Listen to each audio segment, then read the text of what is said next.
Welcome back, AP. All right, welcome back yet again to LA with my brother-in-law's apartment and stuff like that. But they're out on a walk, and I am on a flip recording marathon right now. This is my third one straight, and so we're gonna try and keep this not short and sweet, unfortunately, because you're AP. But we are going to try and actually focus on some really endearing concepts. We're going to talk about, croissant, like French people and British people going against each other, being super frustrated with one another. And actually, we're going to talk about the growing dominance of British trade during this time period, right? So now the big thing about it, though, is where we left off on, we were talking about the agricultural revolution. We were talking about the death of guilds. We talked about the putting out system. We talked about the cottage industry. We talked about the baby industrious revolution, where it's like, hey, work for some money, go buy some stuff. It's pretty awesome. Leads to consumerism. Now, the thing about it, though, is that this is all kind of like the European economy, right? We were talking about all that stuff. We were talking about economic liberalism in Europe. We were talking about guilds being destroyed. We were talking about the industrious revolution. We were talking about the cottage industry. All that stuff is going on in Europe, particularly in England, right? So when you're talking about that, that's one thing. But the last time I checked, everyone, there was a global economy out there. There was this massive economy that spanned the Atlantic Ocean, the Pacific Ocean, the Indian Ocean, because we're starting to get into India and things like that. So the thing going with that is, where does Adam Smith go in all that? Where's all this economic liberalism stuff going all that? Because mercantilism was a big part of the overseas Atlantic trade, the overseas trade that was bringing in products during the Columbian Exchange, or bringing in goods from these different continents, hot chocolate, rah, bringing in all that stuff. So where does Smith go in all that? Do his ideas still apply to the global economy? Well, the thing about it is, Adam Smith did apply his ideas to that. And he said that economic liberalism expands all the way to cross-ocean trade. Because he said the two most important discoveries in mankind's history was the discovery of the Americas and the Cape of Good Hope. Now, speaking of, that means that when Adam Smith outlined his ideas on economic liberalism, laissez-faire economics, government should only provide defense and social security, and all these other things, that means, in a nutshell, that actually he was also referring to the massive growth of international trade. He wasn't just talking about the European economy, he was talking about the global economy itself.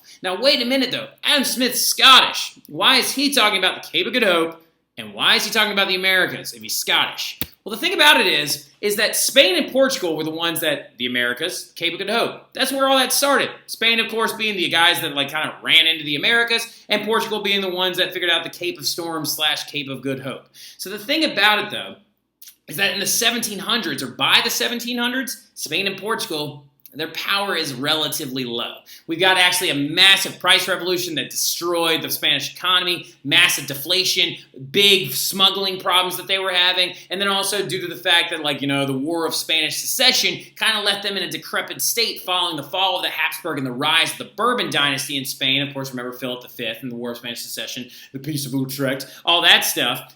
Ever since then, there were three economic powerhouses that existed on the oceans. So, did Spain still have colonies in the Americas? Of course they did. Were they still making money? Of course they were. But they weren't nearly as strong or as powerful as Great Britain, which at the time is now being called Great Britain because as of 1707, there was a permanent union between Scotland and England under the Queen Anne. Queen Anne's the same queen that knighted Sir Isaac Newton, to give you some kind of perspective of where we are, and she is also the last Stuart monarch. It's actually going to then pass to, I believe, the House of Hanover after that. So the thing about it, though, is Great Britain is going to be the permanent binding between Scotland and England, and that's what we're going to now refer to them as, right? The British or Great Britain. Oh, bull law. And then you got the Netherlands, or the Dutch. They actually were very, very powerful, as we know, the Dutch East India Company, trade, large merchant activities going on over the oceans. They actually were the very first ones to set up colonies in New York. We'll talk about that here in a little bit. And then the last but not least one was France. Croissant. Now, so the big thing about it, though, sorry, Annabella. Now, going into it, though, there is going to be a massive amount of colonial wars, and Britain, spoiler alert, is going to be the one that actually ascends. I'm sorry for actually kind of ruining it for you before we even get there. Spoiler alert! But the big thing about it, though, is Britain is going to rise out of the ashes of all these wars that we're about to talk about, and is going to ascend to the dominant kind of trade, idealist, at the very, very top. So going into it, though, you got to look at the issues with mercantilism that Adam Smith was having. So when you're talking about mercantilism, mercantilism was always about the concept of have a bunch of boats that are flown by this country that bring in buttloads of money because we believe that money is finite. So that's going to be the idea that a scramble or a mad dash or an urgency for the money that they believe only exists in small finite amounts. Now add that together with a crazy absolutist, and what are you going to get? You're going to get wars. So the thing about it, though, that you need to understand is that these colonial wars are going to be massive, and they're going to dramatically affect the power structure within all of Europe, especially on an international trade and economic scale. Now, so these are like wars are going to send ripple effects through the rest of the 1700s. It's going to help lead to the French Revolution. It's going to help lead to Britain's ascendancy as an industrial powerhouse. But all of it really started in the 1600s under Cromwell. Do y'all remember those things called the Navigation Acts? Yeah, the Navigation Acts set a lot of these wars in motion. Thanks a lot, Cromwell, because Cromwell created the very first mercantile acts. Mercantile acts being the Navigation Act said that you can only buy as a British citizen goods that are transported on British vessels. So if it's transported on a British vessel, it means that it's coming from a British colony. It's coming from a British colony or it's coming from a British subsidiary. And because of that, that means that he believed in the concept of mercantilism and smuggling affecting the economy in a negative way. So this is going to lead to several different wars. What wars specifically, do you ask? Well, I'll tell you. Cromwell's mercantilistic acts, the Navigation Acts, lead to 3 different wars between the Dutch and the English. Because that was the whole point, is that Cromwell was trying to refuse Dutch goods being sold to American colonies and Dutch goods being sold to European or English citizens, right? And so because of this, 3 different wars break out, known as the Anglo-Dutch Wars. The Anglo-Dutch Wars from 1651 to 1674 are going to lead to the end of the Dutch Golden Age. Now, the Netherlands is still going to be economically super viable, but they're just not going to be like a political powerhouse anymore after these wars, and it's going to be a big reason why the colony of New York passes to the English, right? Because originally it was known as New Amsterdam because it was actually founded by the Dutch, and then after these Anglo-Dutch Wars, the English are going to acquire it and they're going to rename it New York. So because of that whole thing, it's like, because you know that it used to be called New Amsterdam. Istanbul was Constantinople, now it's Istanbul, not Constantinople, been a long time gone. Constantinople, now it's Turkish delight on a moonlit night. Every gal in Constantinople lives in Istanbul, not Constantinople, so if you've a date in Constantinople, she'll be waiting in Istanbul. Even old New York was once New Amsterdam. Why they changed it, I can't say. People just liked it better that way. So take me back to... So the thing about it, though, going forward, is how was that accomplished? How did the English have the ability to basically rid the Dutch presence in all of the 13 colonies? Now, granted, they're going to keep showing up, and it's actually led to the Boston Tea Party and stuff, because the Dutch are just like, psych, I'm still going to sell stuff anyway. So the thing about it is the reason why they were able to do that is because Britain and France united together in the Third Anglo-Dutch War to rid the English colonies in the North American seas of Dutch influence, or heavy Dutch influence anyway. And so, yeah, that's right. Britain and France allied together to take the Dutch out of international trade. So you would think, after the fact, that they would be able to get along, right? We could totally work this out, so we can share now, bruh. Smack! Get out of my water, right? So the British then turn on the French, and an international rivalry is created. France and Britain now became massive rivals, but you would think that they would actually support each other because they didn't like the Dutch equally. Well, what ended up happening is 3 massive wars cemented the ascendancy of Great Britain as an economic and dominant powerhouse in Europe. So the thing about it, these 3 wars are kind of like 3 boxing rounds. So now, 1701 to 1706, that is massively wrong. What this should actually say is 1701 to 1762. So the thing about it, though, is these 3 wars were huge, and Britain and France hated each other's guts, and here's 2 stereotypes of them. Look at the colonial Brit, and look at the baguette, croissant, PL. Now, so the big thing about it, though, is that France and Britain, the first time they fought against each other, was the War of Spanish Succession. That war we just got done talking about a little while ago, when Philip V, the grandson of Louis XIV, ascends the throne of Spain, and then he's like, oh, I'm going to gobble up Spain too. And then the entirety of Europe came together and was like, not today, bro. And they actually basically set a limit on expansion. So that was a big concept that we need to remember from absolutism, is that coalitions will form when times are needed. So the War of Spanish Succession is the very first time that England united with a bunch of other countries to try and limit the growth of France at the time. So Louis XIV tried to expand, didn't work out for him, and he ends up dying very soon after because the War of Spanish Succession ends in 1714 with the Peace of Utrecht, right? Dies in 1715. So you now have a very young, new king on the throne. His name is Louis XV. He's like a baby. I think he's like 6 or 7. He's the grandson of Louis XIV. Some of you are probably like, why are they always so young? Well, I don't know. A lot of it is because Louis XIV's original son died before he could ever become king and stuff, and so the only legitimate male heir that was left is actually this dude known as Louis XV, who's his grandson, right? So the thing about it, though, is going forward, speaking of inheritance and successionary crisis, so what ended... Oh, sorry, did that scare you?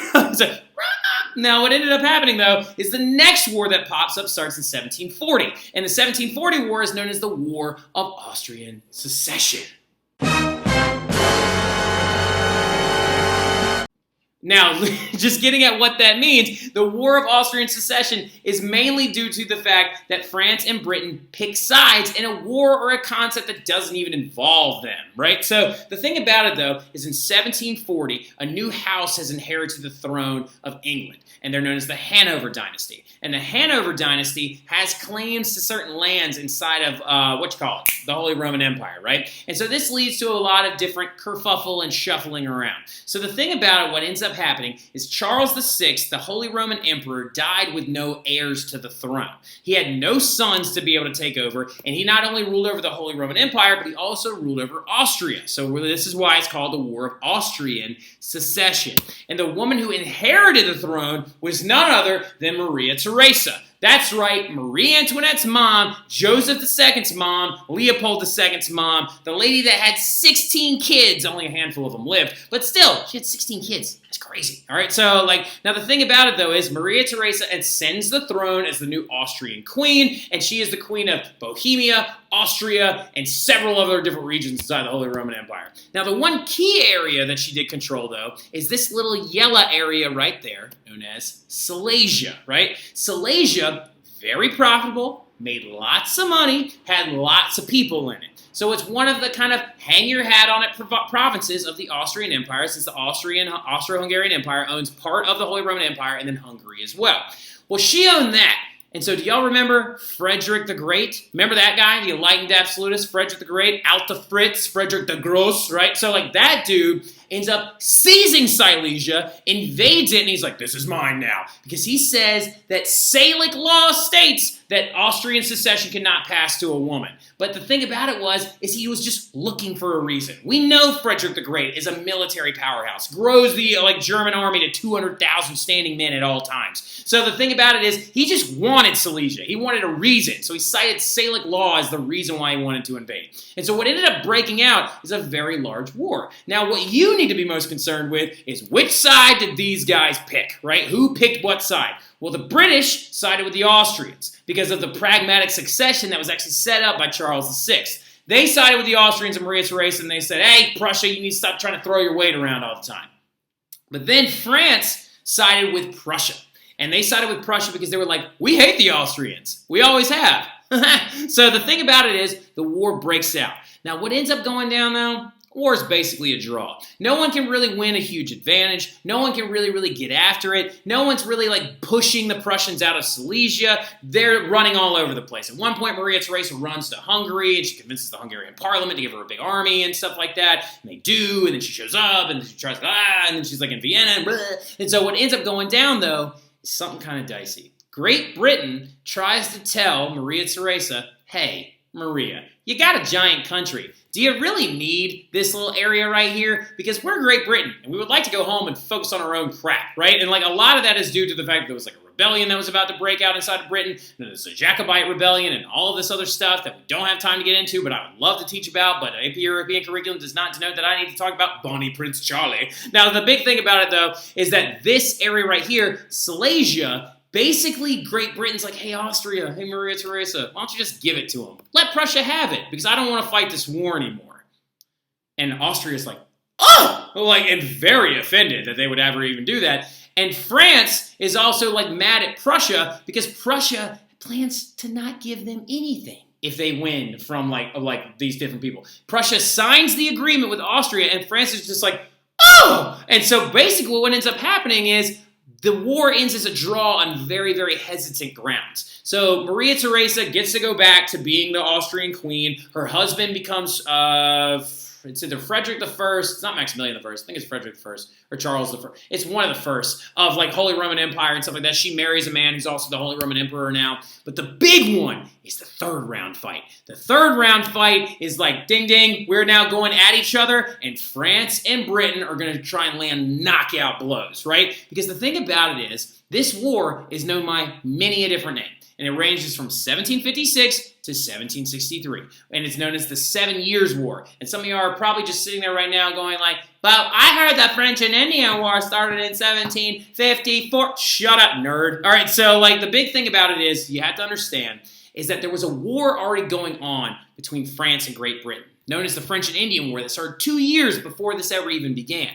Well, what happened is since they were already fighting each other, then that European theater of a war opened up when Frederick the Great, yet again, invaded an area of Austrian territory known as the area of Saxony, right? And so Austria and Prussia are now going to war with each other. And basically all of Europe started picking sides. But the big two that pick sides is Britain decided to ally with Prussia to mainly protect this area called Hanover, which has actually belonged to Britain at the time. And France is going to ally, weirdly enough, with Austria. I thought the French and the Austrians hated each other. Calm down, Dakota. I know you're right. The Austrians and the French do not like each other. You're right. You're right. You're right. But they decide to go in on this one together because France believes that with an Austrian army, they may be able to potentially land a knockout blow on Britain, their biggest rival ever. And so this massive fight breaks out. Now, I'm not also saying, wait a minute, though. Some of you are like, wait, there's an American theater to this? There's a European theater to this? Is that it? Ha! No! There was also an African theater and an Indian theater. That's right. The 7 Years' War was world wars before world wars were cool, all right? So, like, it's actually the very first worldwide conflict, but we don't refer to it as a world war because not enough of it happened in Britain. Now, so the biggest, or not enough of it happened in Europe. So it's an inconclusive war in Europe, okay? Just to give you a heads up. So the thing about it is the war in Europe basically ends in everything going back to the way that things were before the war. What also happens in this entire time period in 1762, you see the rise of Catherine the Great as the Empress of Russia because Peter III, her husband, is actually going to pull out of the war randomly and be like, okay, it's okay, Prussia, I love you guys. And like pulls out of the war. You see Catherine the Great rise to power during this war, and she then also takes over Russia. And so you also see a bunch of the inconclusive stuff of this war is this thing called like the Miracle of Brandenburg and the fact that the Prussians didn't lose, and then also they're going to even grow. And the biggest result of this war, the 7 Years' War in Europe, is basically the fact that Prussia becomes like an economic and military dominant state during this time period. Austria doesn't lose any land. They just don't lose the war. But the big change of the entire thing is the war between Britain and France in the Americas, and in Africa, and in India, okay? So Britain and France are literally like, yeah, we'll support you, and just beating the daylights out of each other. And so the big thing that happens in the French and Indian War, it's a very unique kind of war because there was only 55,000 people that lived in the French colonies in Americas versus the 1.2 million British people that lived in these colonies. So the thing that ends up breaking down is it's known as the French and Indian War because the French had to ally with a big swath of Native American groups to try and fight this war there. And also, funny enough too, this basically was a war of attrition. It wasn't major victories that decided the turn of this war. A couple of them did, like the Battle of Quebec did, and the Battle of Montreal did, and a couple of things like that. But the big thing about it, though, that ends up going down is actually, like, France and Russia, or these are the alliances during the 7 Years' War. Oh, thank you, buddy. I appreciate it. So the big thing about it, though, that does end up happening, oh, thank you, so that does end up happening, is in 1763, the Treaty of Paris is signed because France ends up losing. And the only really big reason why France ended up losing is mainly due to the fact that they were stretched too thin. They didn't have enough people to fight in the Americas. They didn't have enough people to fight inside of, like, India. They didn't have enough people to fight inside of West Africa. And because of all this, it all kinds of blows up in their face. They're stretched way too thin, and the French end up losing. And also on top of all this, since they lost, that means that they lose all of their North American holdings. And since they lose their North American holdings, that means they're losing all the money that they used to actually, like, make off of those North American holdings. And since they're losing all of that money, where do you think the French royal crown turns to try and get some of that money back? their people. So they start taxing everybody even higher. This helps lead to the French Revolution. And another crazy thing that ends up happening, though, is it's a massive British victory. You don't really need to know the ins and the outs of how it was a victory. You just need to know that it was a massive British victory, mostly due to the fact that they're an island nation and their naval fleet is choice, right? So, like, France is going to be left with only one cash cow left, the Caribbean colony of Saint-Domingue, that's now known as Haiti. It is also known as the very first true world war, and also, funny enough, like I said, it was a war of attrition. Disease killed 5 times as many people in this war than any combat or war or any battle did. Because fighting broke out all over the place. It was like yellow fever and a lot of other stuff that killed a buttload of people. Now, the other thing about it, though, that's really, really important to understand is why was this thing really, really fought? Why was French and Indian War fought? The 7 Years' War is a very important war when you're talking about the power dynamics of Europe, because Prussia is now ascending to be very, very powerful. Austria is not as powerful as they used to be. France is going to end up spending a lot of money and go into crippling debt. Britain is now also going to cement itself as an economically dominant powerhouse that's going to be able to do whatever it wants, whenever it wants. And so the thing about it, though, is why? Like, in reality, why did France and Britain fight each other this hard? It's actually just due to trade. It's due to money. You know what I mean? They want to make more money. So because look at these 2 different items that I have on your screen right now. These 2 different items were making tons and tons of money, and France and Britain wanted both of them, right? This right here is Indian cotton. Cotton was grown in India more than it was anywhere else in the world, and Britain was trying to use it inside of their putting out system, right? Inside of the cottage industry. It's being made because it's cheaper than wool, and you don't have to raise an animal and shear it and do all this other stuff. It's much cheaper, and cotton textiles are much more profitable because since they're cheaper, you can sell more of them to a larger swath of people. Consumerism is on the way.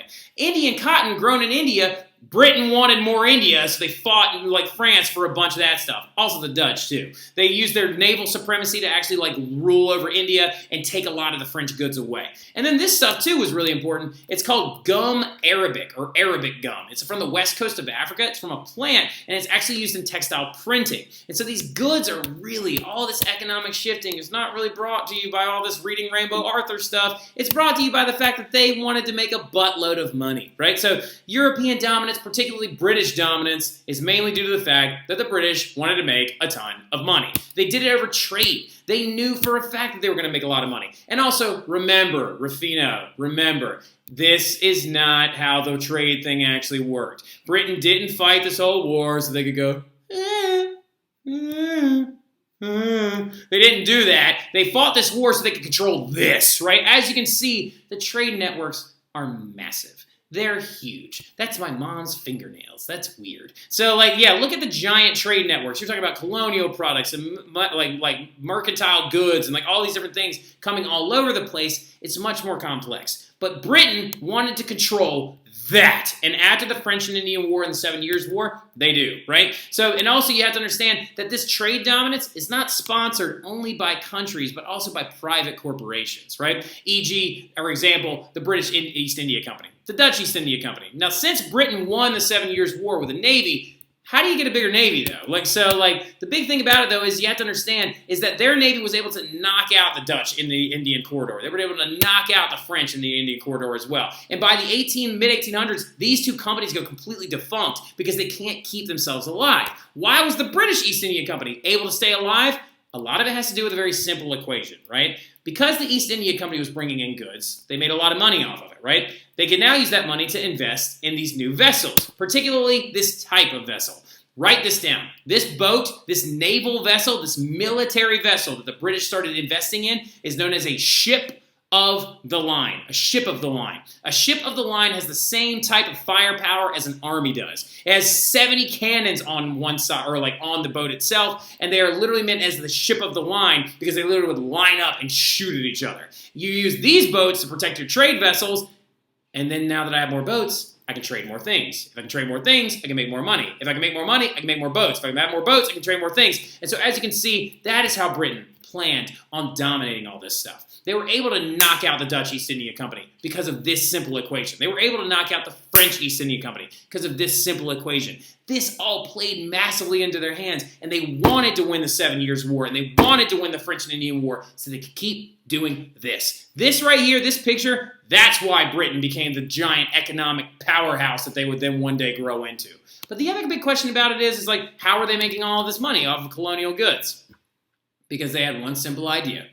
make it into stuff, and then sell it back to the colonies, right? What a devious plan by the British, right? So, because they're making money off their colonies, and they're also making money off selling goods to the Americas, right? And so, as you can see right here, look at the growth of British dominance in North America as the years go forward, right? So, you're talking about in 1762, whenever this actually ends, the 7 Years' War, that's how much Spain owned. Everything in a slight red is something gained by the British. They completely knocked the French out of the entire North American corridor. They would eventually take Louisiana. Well, they didn't take Louisiana. The Americans took Louisiana. But they basically started making money, massive amounts of money, off of all these different colonial warehouses and store goods there. So France, are they still going to be relevant? Of course they are. But they're just not relevant enough. Because they only have 3 major money-making colonies left. Haiti, where they make coffee and sugar, Martinique, Guadeloupe. However, the amount of debt that they accrued from this is going to help lead to the French Revolution. Also, Spain, they're there,